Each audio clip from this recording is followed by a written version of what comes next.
U.S. and Asian allies deepen defense ties against China. Commentary. Across Asia, countries are realigning their defense relationships to counter the Chinese Communist regime. This shift includes new and expanded defense agreements among Asian countries, as well as stronger defense ties with the United States. Over the past several weeks, China has extended maritime patrols to cover Taiwan's east coast, demonstrating its ability to encircle the island, intensified military, trade, and diplomatic pressure on Japan, and test-fired a submarine-launched ballistic missile, showcasing its growing sea-based nuclear capability. In response, the region's democracies are drawing closer to one another while also strengthening bilateral defense ties with Washington.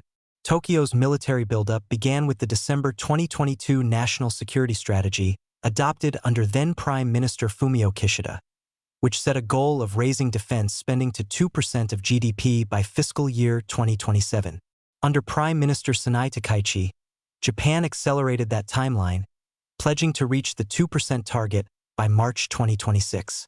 The Cabinet's fiscal 2026 budget, approved in December 2025 at roughly $58 billion, marked the 12th consecutive year of record defense spending.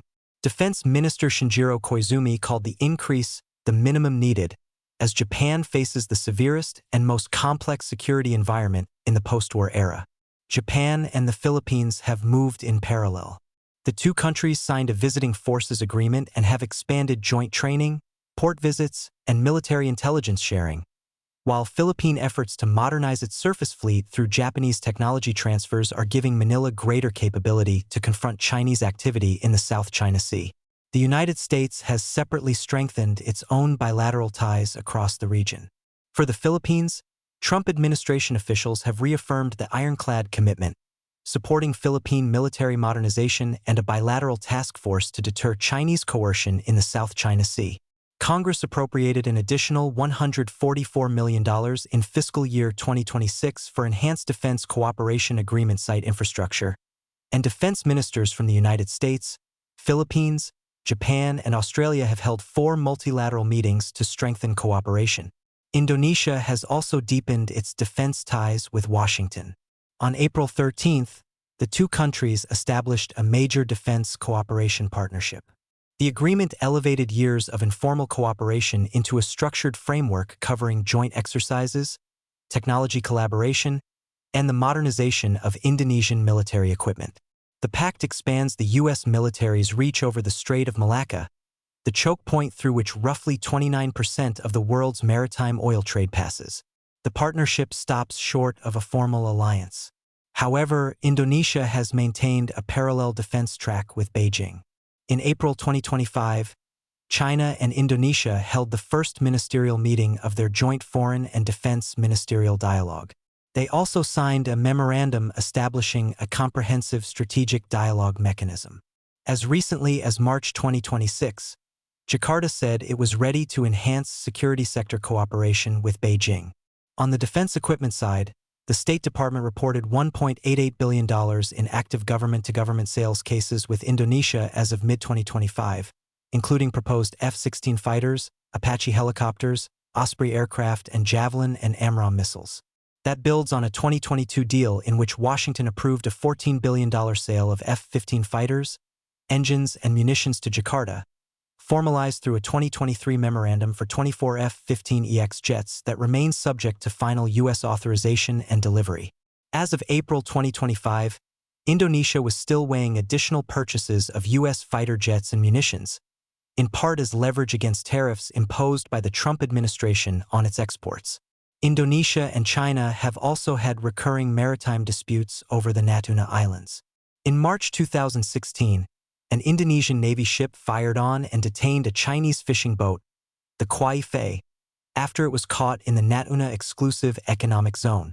In September 2020, an Indonesian patrol ship confronted a Chinese Coast Guard vessel that had spent nearly 3 days in the same waters before it withdrew. In October 2024, a Chinese Coast Guard vessel shadowed an Indonesian survey ship contracted by state oil company Pertamina for 12 days over the Natuna D'Alpha gas field, and Indonesia's Maritime Security Agency expelled the same vessel from its waters twice within days. As of March 2026, Analysts reported ongoing low-level Chinese fishing incursions backed by maritime militia and Coast Guard vessels in the area, along with Chinese demands that Indonesia halt drilling and military exercises in Natuna waters. In the days following the May 2026 Trump-Xi summit, several major news outlets claimed that the Trump administration was weakening U.S. support for Taiwan.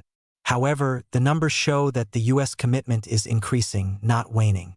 In November 2025, Washington approved a $1.3 billion package that included medium-range air defense systems and F-16 parts. The following month, the administration notified Congress of an $11.1 billion package covering HIMARS, ATACMS, howitzers, and precision-guided munitions. It was the largest single U.S. arms sale to Taiwan in history.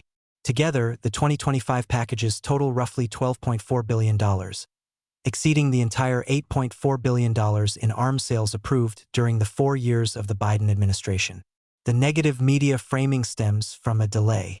A follow-on $14 billion package, already approved by Congress, had its announcement postponed in early 2026 ahead of the Trump-Xi summit in Beijing. That postponement was compounded by political developments inside Taiwan.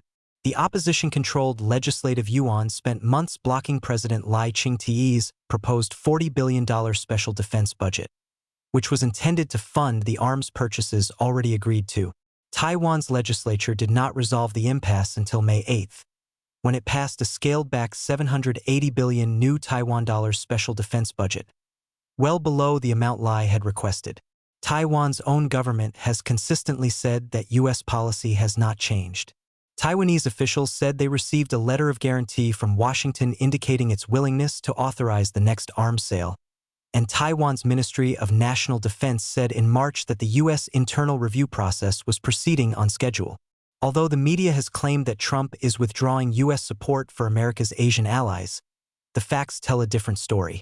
Across Asia, democracies have accelerated their own defense buildups, while Washington has simultaneously deepened its bilateral commitments across the region.